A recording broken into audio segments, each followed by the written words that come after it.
Ay, papatibay ng relasyon. Bait ko laman. Ayaw, may tatawag ko to. Ayaw. Kapatid, konting lambing lang ha. Huwag niyo pong putulin. Pakinggan ng gamit. Nandiyan po si Tanggol.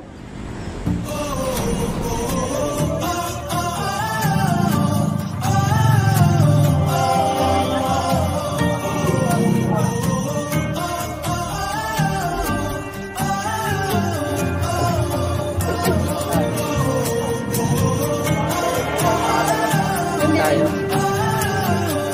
Kamay na talaga.